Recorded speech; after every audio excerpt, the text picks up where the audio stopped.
This content is for kids. It's not for kids. Isn't that what I said? No, it's not for kids. If you are 13 years or younger, this is not for you. Do I have to kill somebody in order to actually make that point across? No, man, you don't have to kill no one. Wait a second. Oh, no. We return to our planet. The High Court may well sentence you to torture. He likes movies, we like movies. SeptumSin versus the world. SeptumSin versus the world. SeptumSin versus the world. SeptumSin versus the world. I'd buy that for $1. Greetings and welcome to another episode of SeptumSin vs. the World. I'm SeptumSin, and here we are with another movie review. Yeah. So, I became Facebook friends with Ryan Cavaline. I'm sorry if I messed up your name. And was invited to check out his films. So I ended up getting the lot. I mean, whenever I know of a small creator, if I have money at the time, I try to get as much from that creator as possible. For better or for worse. I was told that he wouldn't mind a review on a few of his films, so I plan to review 4 that were suggested, plus the Christmas one in November. And then another one of my choosing. This time, we're covering The Devil's Hacksaw. Admittedly, this is kind of a cool looking item. I think I would have probably covered this anyway. This is one of his newest films. I don't even know how widely available it is, but if you do want to buy stuff from him, there's a link to his store below. So this disc comes with some special features. One of them is, of course, a trailer, which is offered separately on the menu. As far as other extras, we have an animated short feature, so they took some of the little animated pieces from the show and they put them out separate for you. We have a scrapbook with some behind-the-scenes pics and a short behind-the-scenes feature and director commentary. So a lot of cool stuff. But you know what is missing? I don't want to go on a rant here, but America's foreign policy makes about as much sense as Beowulf having sex with Robert Fulton at the First Battle of Antietam. I mean, when a neoconservative defenestrates, it's like Raskolnikov filibuster deoxymonohydroxynate. The hell does rant mean? Okay, if you guys really have watched any of my reviews, you know what I'm going to say. Where are the subtitles? I'm pointing to it like it says subtitles, which it does not, because there are no subtitles. Again, we have the technology. We have the ability. I always root for increased accessibility, because it is sad that people will be left out of this because they can't tell what they're saying. But I guess in a film like this, maybe you could get by without understanding what they're saying. Get on with it. Yes, get on with it! Oh, I am enjoying this scene. Get on with it! Let's get into the plot. So, in a quiet little town in Pennsylvania, terror strikes when one of the notorious inmates at Greystone Asylum escapes with a thirst for vengeance.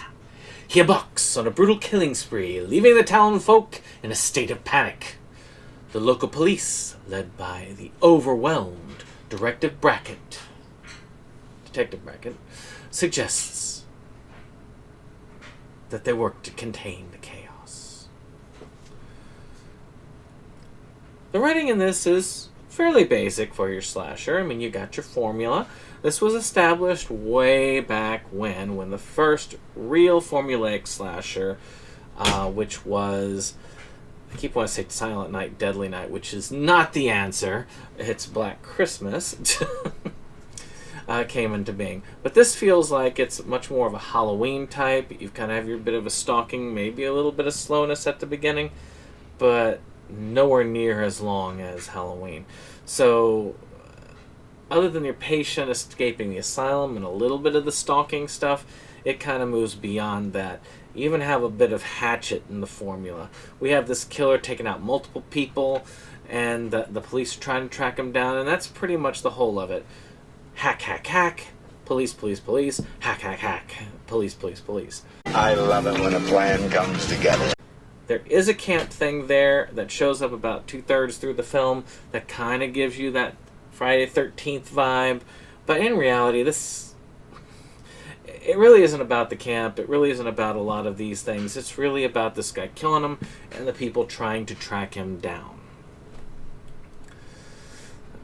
Some themes are there, like you have the childlike quality of the killer, which I did really like. There was a scene where he's kind of running with a chainsaw. Instead of like activating the chainsaw and cutting into him, he actually uses the chainsaw to bludgeon the dude to death. I thought that was really cool. I like that childlike aspect of him playing with the organs with a little Tonka truck like he did at one of the scenes.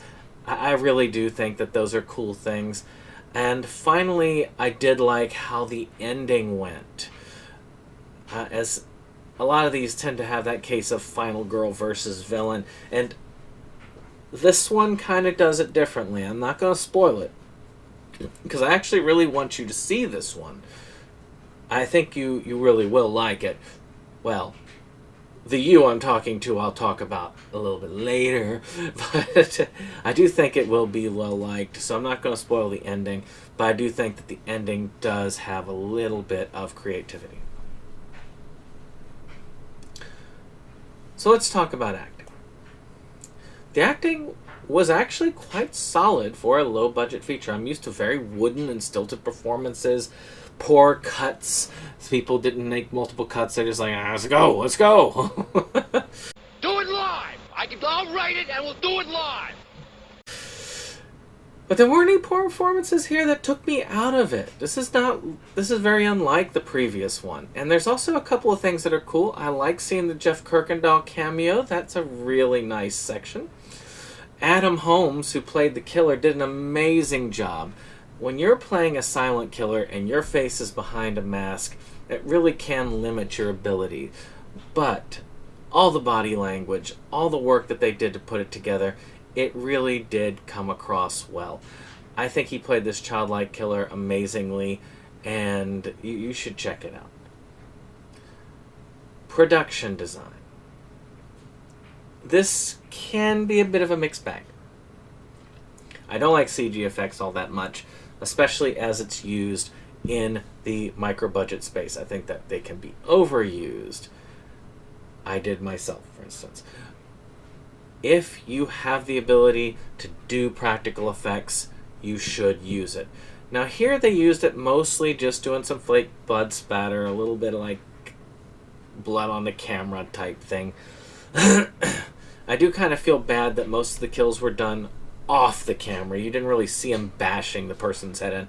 You saw him going or going after a person, and you cut back and they're dead. Now, that being said, there are some cool gory effects for the bodies. A lot of the stuff like the eyeball necklace he made, or just the various organs and stuff out there. I think that they did a fairly decent job with that. I also like that they did a few brief animated sections, and those were really fun. Finally, I love the locations. The mountains in Pennsylvania and the mountains of Virginia are not that dissimilar in my opinion.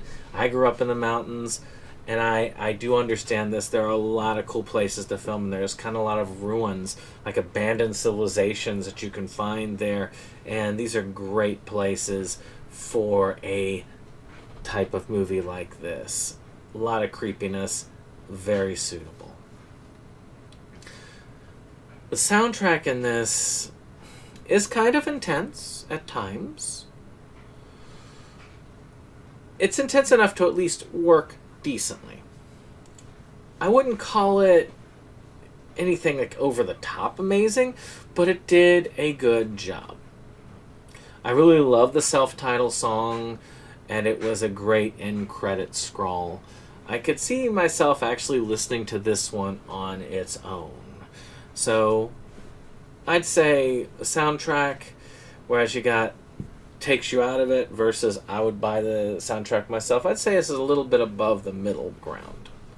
Definitely does its job, and maybe a little bit more. In the end, The Devil's Hacksaw is a competent slasher film in a sea of less competent ones. See my last review. In the micro-budget space. Though rough around the edges, it does seem to have enough of a footprint to where I could see this developing into a staple series like the Camp Blood ones. And in many ways, it is superior to many of the movies in that franchise. I hope to see you for more from our madman in times to come. So finally, let's talk about who this movie is for. Slasher fans, of course, they're going to like this. I think any good slasher fan can enjoy this film. Even people who like the higher budget ones. I think anyone who's loved 80s slashers or anybody can still get into this pretty well. It may not be their top film, but I think they can still enjoy this. I think micro-budget film fans, this is just a no-brainer. This is on the higher quality of the spectrum. This isn't a Camp Slaughter or a Splatter Farm level when it comes to the quality. Pretty high level. I think it's one of those that you love micro-budget slashers, this is great. And finally, where to purchase. I am including a link below so you too can try to find a copy of this film and order it once it's up on the site. Hope you've enjoyed this. If you did, hit that like button, hit that comment, because I'd like to know what you thought of these films. And we'll see you on the next one. Bye-bye. This is the end of the show. We hope you liked it though. We had our spend, had time afraid. It's almost time to go. This is the end of the show. But we felt you'd like to know.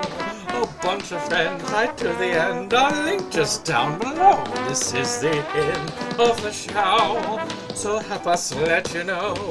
'Cause here's Jake to say the things we thought just couldn't go.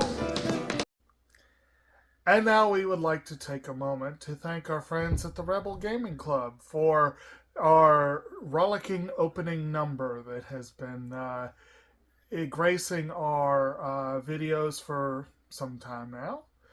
And we want to thank all our friends who come out for various projects and what have you.